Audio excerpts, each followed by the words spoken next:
I have a topic that I would like for us to discuss. Sounds like a plan to me. Okay, so as we've moved, as we've been getting settled in, it feels to me, and you can tell me how you feel about this, Anna. It feels like the margins of our life are getting smaller. The free space, the extra space is dwindling away because of things we're saying yes to, that we're excited about, because of opportunities that we have, other class, other learning, other whatever. But at the same time, it feels like that extra space is starting to get Eaten like into a eaten little. into and feel like a resource that is running out almost. Mm-hmm. Do you concur with that? I think so. I still have a lot of open space during my day when Malachi, well, a lot of open space when Malachi naps. Yes. All three 30-minute slots. Well, an hour and a 30 minute. Yeah. We get we get there. But no, I definitely feel there've been, especially in the last couple weeks, less this week. We've had a few evenings like tonight where Yeah. we've got some open space. Well, no, we also It had got things filled tonight. It got immediately. filled immediately. Yeah. No, you're absolutely right. Like it 8:30 our time and we're like, oh, we have a moment. We need to do the podcast update. Let's do the pod. Podcast. Yeah, I definitely felt it, especially last week. Yeah, especially last week.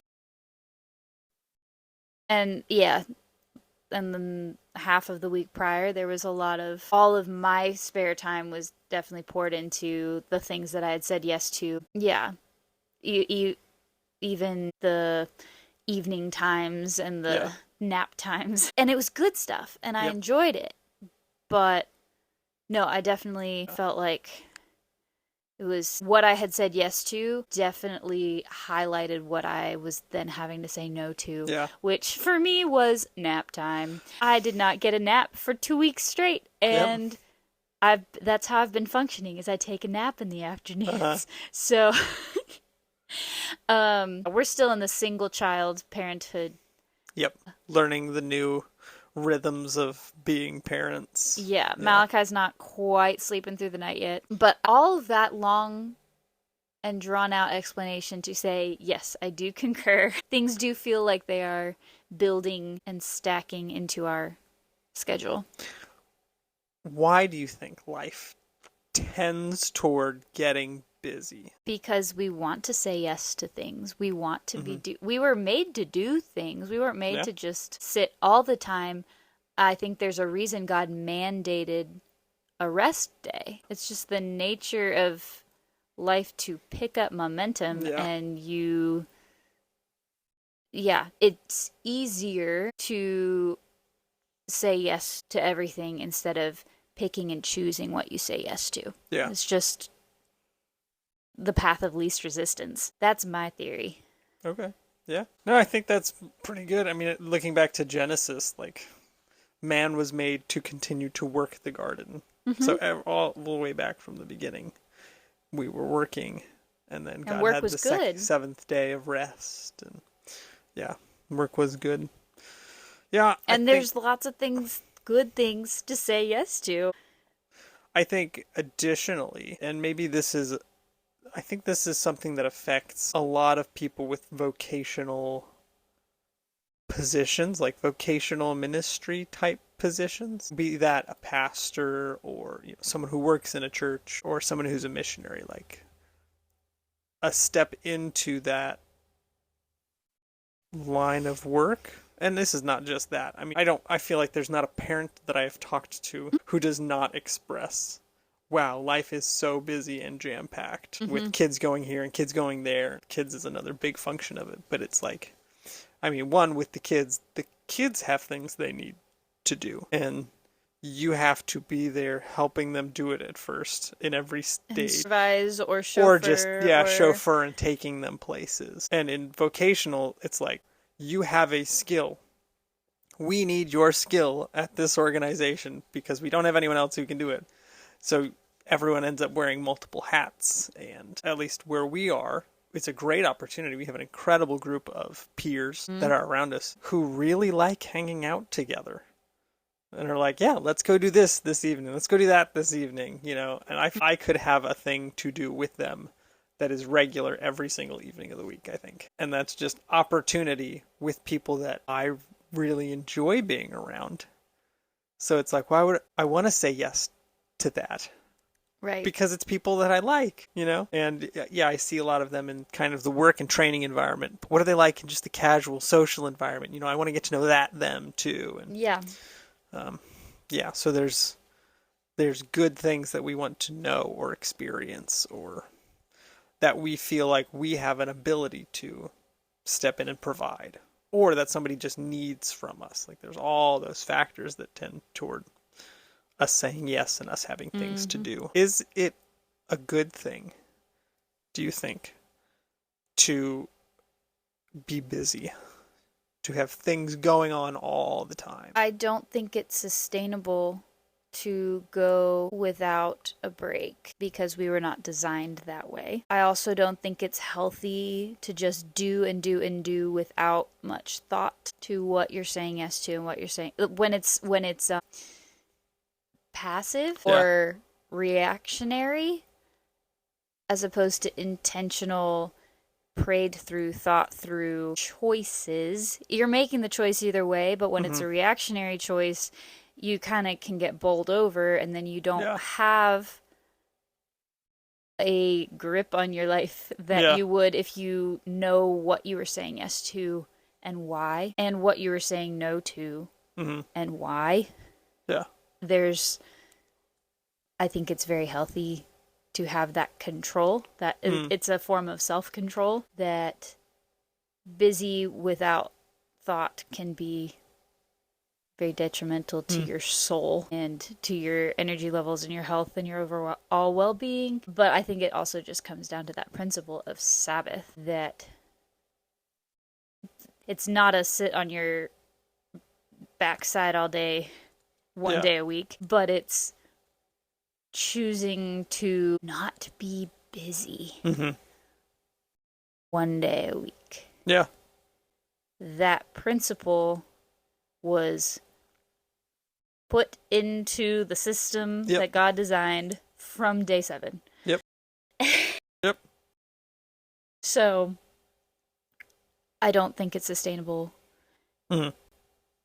And then, so I guess back to your question of, is it good? No, I don't think it's good to be busy all the time. We have a culture that is shot with adrenaline. Like, it's a adrenaline culture that is fatigued and requires caffeine and energy drinks. And I don't, we're just adrenal fatigue.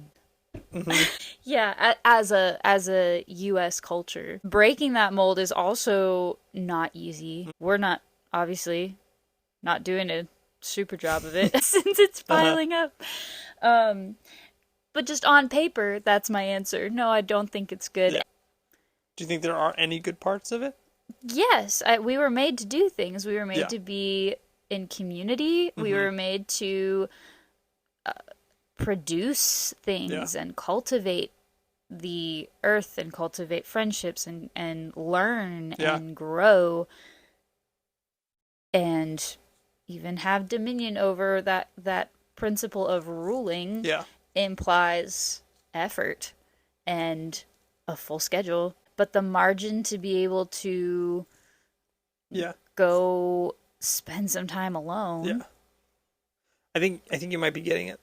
Difference between like busy and maybe productive or something like that.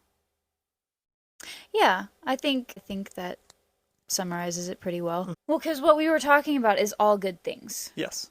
And there are things that will take up my time that aren't fun. Yeah. But hard is not the same as bad. Yes. So a friend has that posted on her fridge and over her bathroom mirror, and I see it often, and I think about it often. The hard things, but all the good things are good, and then there's too much of a good thing. Yeah. Makes a bad thing. Yeah. I think the good parts are like, at least, and maybe this is just me and the busyness I'm feeling right now. It feels like I, one, am wanted or needed for some role, which feels really good to me to have that position of I am valued in this or in this. And I think generally that can be something across the board, whether you're busy with social engagements, like, wow, we desire friendship and fellowship with other people. So I desire extrovert to, yeah. need it. Yeah. But So the desire to have that interaction often, I think, is a good thing. And having the opportunity for that interaction is a great thing, you know? Because if you have that desire and there's just nobody around, that's a tough lot as well. So I think those are some of the good things of it. And I think what you're getting at, the like, so long as it's not just busyness, because I think busyness is kind of its own thing of you're doing. That doesn't necessarily mean you're actually doing anything. You just have lots of things going on. there's something when you say yes to everything, you're not valuing your own yes. Yeah. And then other people will stop valuing your yes. They just expect you to be there, do the thing when and you kind of expect yourself to just be there, do the thing, and then you're not valuing the yes, the time, the Psalm. Yeah. Teach us to number our days. Let's recognize that this is it. You said earlier, it's a resource that's dwindling. That free time is a resource that's dwindling. It is a limited resource. It is a limited resource. And to value it's always being spent. Right, but to value it means that when we give, if we value it, then when we give it, it's actually a gift. It's not being thrown away. It's not being taken from us. And we are actively contributing instead of passively participating. Yeah, I think that's definitely the case. I think that something that you were kind of getting at earlier, that difference between busyness and like productivity. I think that's a big difference, because someone can be very busy, but there's nothing really coming of the busyness. There's not deepening of relationships. There's not some process or project that you have moving forward to a point of completion. Nothing's actually being moved. It's just being shuffled, That's why money laundering is not encouraged. Yeah. It's just that idea of there's busyness, which is just stuff happening. And then there's, that being productive, which can feel very busy, but also can become busyness, which is where you get into something that's not good. It's very nuanced. Yeah. And there's the old phrase, or I don't know what you would call it, the saying of like, you got to put your mask on first, and that comes from my world of aviation, which is when you're in a pressurized cabin. I'm going on a nerd rabbit trail here. So that means your aircraft is basically like a watertight vessel, an airtight vessel. When you go way up to like 20 or 30,000 feet, there's no oxygen really in the air. Like you will go dumb really fast if you're breathing 30,000 foot air, because there's just not enough oxygen to function as a human being. Your brain will shut down. So the term, put your mask on first, is if you're in an airplane at that kind of altitude and the aircraft, which normally is getting oxygen kind of pumped into it and fresh air pumped into it at a density that's normally set to like 8,000 feet, which people live at 8,000 feet and they live just fine at 8,000 feet. So you're getting the same amount of oxygen when you're in that airplane that you would get at 8,000 feet elevation, except you're now at 30,000 feet. So if that pressure vessel ever leaks or is compromised, depressurizes, and now there's no oxygen in the air you're trying to breathe. So the idea of put your mask on first is you've got it's an incredibly short amount of time.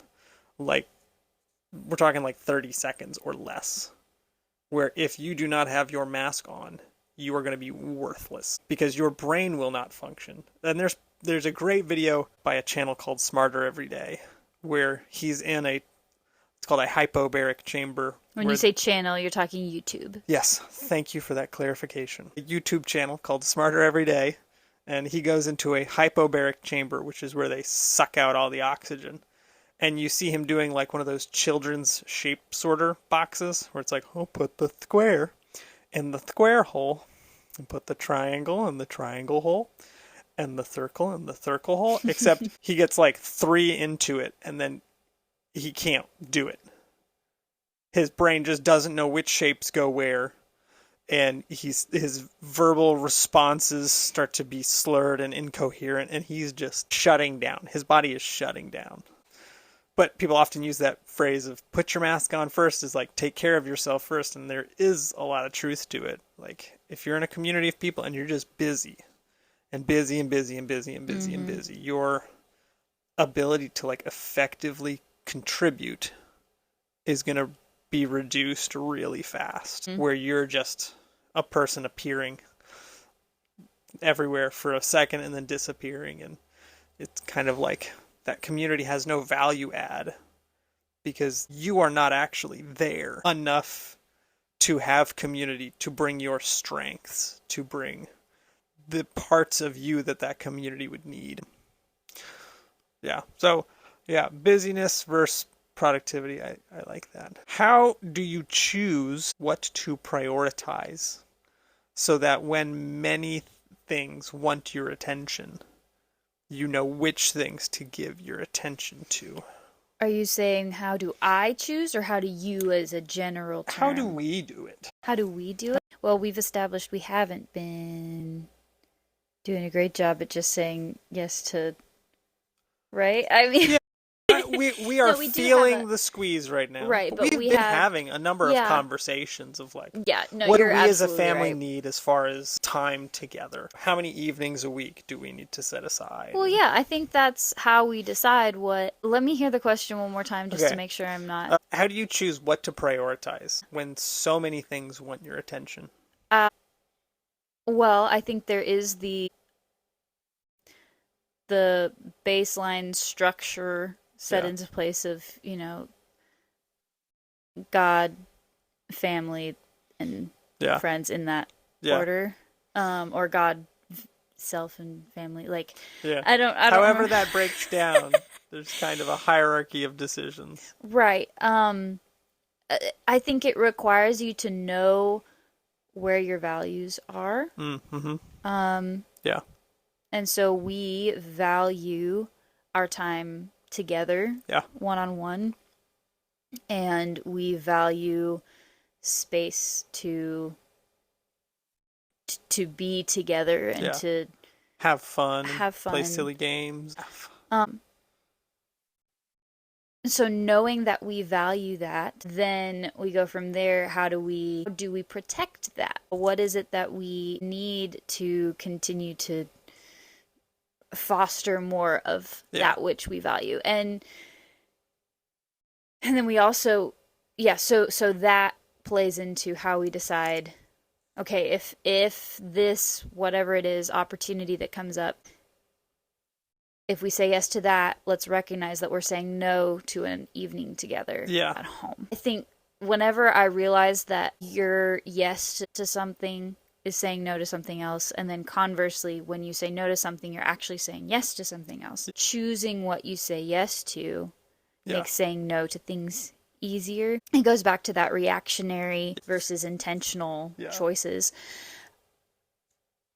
When I realize, no, I do prioritize our time more than time in community or time serving, then it's much easier to say, no, sorry, we're not going to this event, this opportunity, say no to this opportunity. You know, it would be really fun. But what I know is best for our family, what I want truly is time with you. I think it helps that we've been in an unsustainable place before. That's true. And so we kind of know, ooh, that's what the line looks like. Yeah. And we're getting close to it. Or Like, okay, this feels far away from that line. And when we say unsustainable, like I'm thinking back to when we worked jobs that were really rough hours. We spent 1 year working opposite schedule, 4 days on, 3 days off. Well, not fully opposite schedules. Our 4 days were the same. I worked nights and you worked days, so we practically didn't see each other. We'd maybe grab one lunch break together. And what we chose to prioritize during that time was our financial stability and our jobs. And I think that's okay for a time. If we had known that we were saying no to time together, I think at the outset, we didn't realize that's what we were prioritizing. And it, God provided financially, and we were able to get to a place where we did not need to do that much. And so there are seasons where you do have to prioritize things that you might not normally want to prioritize. So that I think that was a time we were also just coming off of COVID, where we had the year of COVID where we had got married and then had nothing extracurricular to do.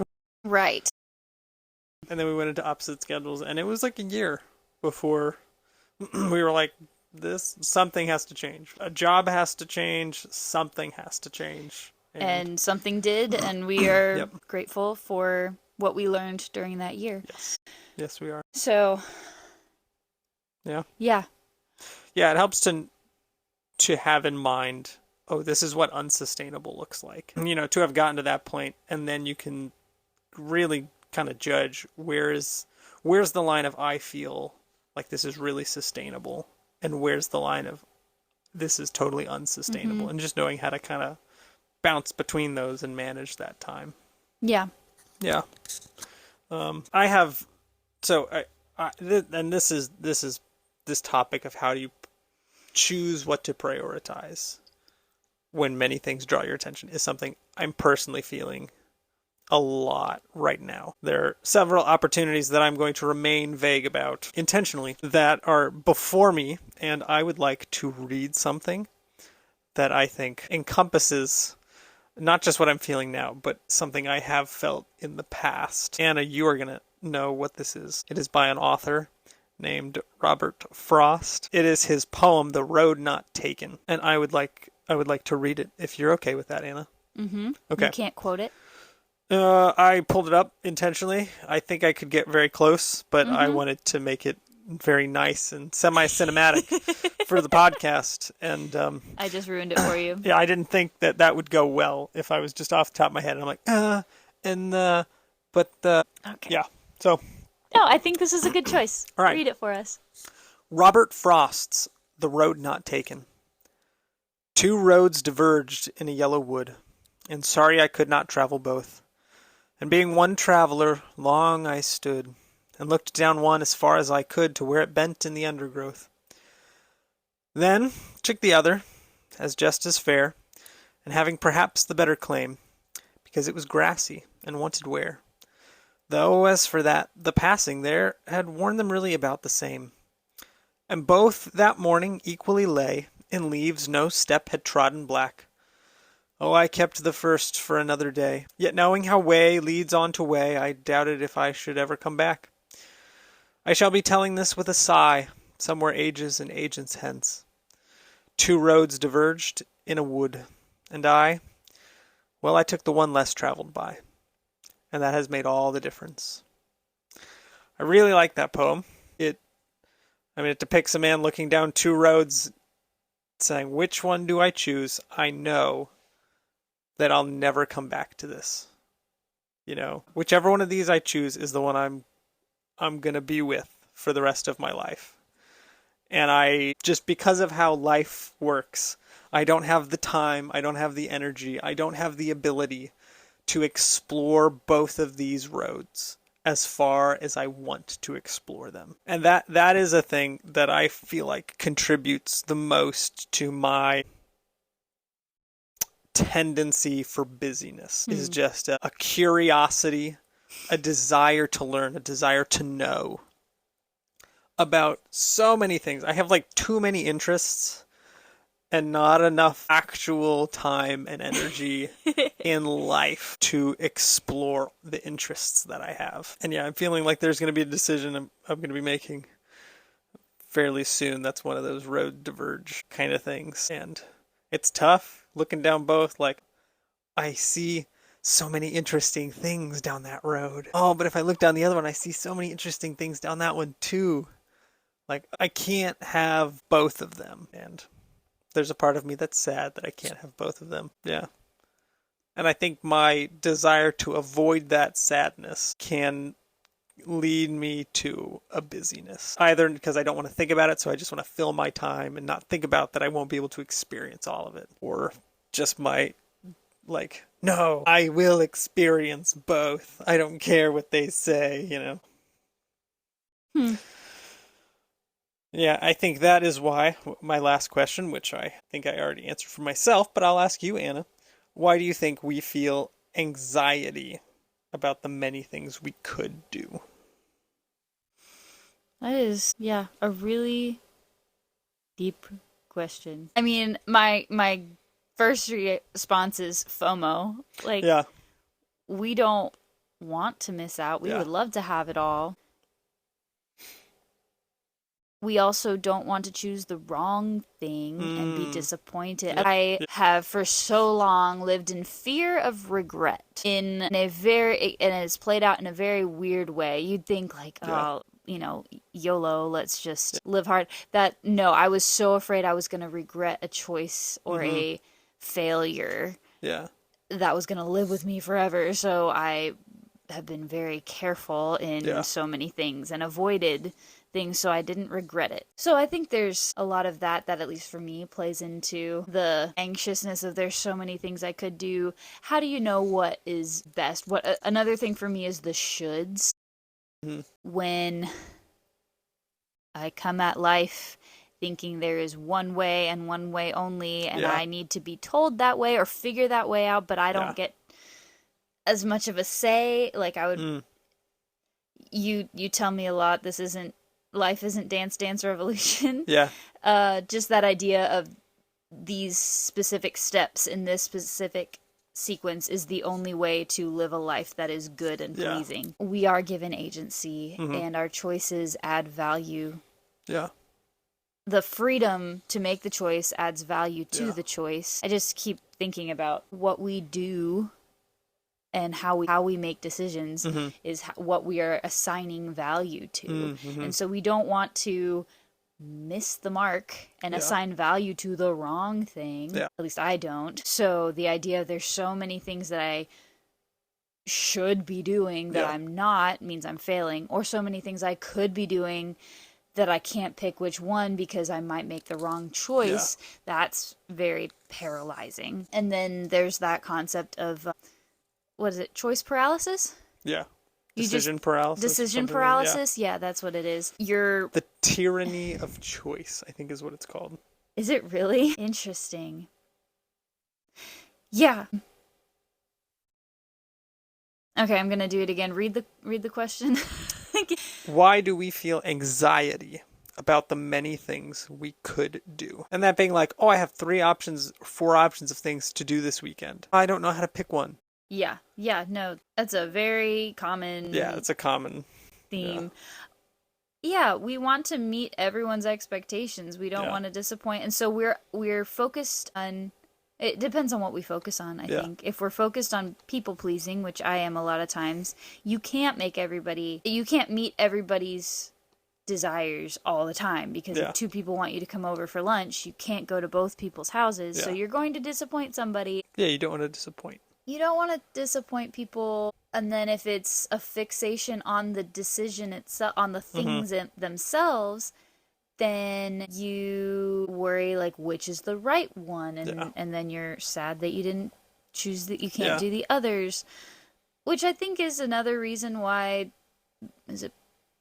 Paul says fix your thoughts on things above. Don't get caught up in all of the little things that you could fixate on. Yeah. We'll have to notice them. You have to make those decisions. But what we should be focusing our minds on is the truth of God's kingdom and how much bigger it is than these decisions. It puts things in perspective. That has helped me a number of times to not get so anxious about all of the potential shoulds and coulds. Yeah. When I realized that this life we're living is a blip. It's collaborative with the Lord. We're given free choice for a reason, and we get to follow his direction, but we also, there's a with there. And ultimately, these little decisions are just that. They're kind of little, and God will direct fix if we mess up. Like, we've got a supervisor. If I make the wrong choice, it's not gonna mess up his plan. Those are my thoughts. It's a very cheery topic for today's conversation. I'm glad that you all feel lighter in your souls, in your spirits, in your personalities after listening to Anna and I talk into microphones. Light in your personality. And I hope you guys enjoyed Robert Frost's The Road Not Taken. Link in the show notes. I will try to put a link in the show notes. Yeah. And then the Smarter Everyday podcast. Oh, I have so many links. Yes, I will try to put both of those Smarter links Everyday YouTube in the show notes for people who actually to look at show notes. Find the links and follow them. Yep. Yeah. For that one person of our dirty dozen who's interested to read or watch, I will do it for you because I care about you. You know who you are. You know who you are. You know you're working on clicking the link right now, and you're hearing me talk to you, saying, I value you. I see you, whoever you are. And I value you.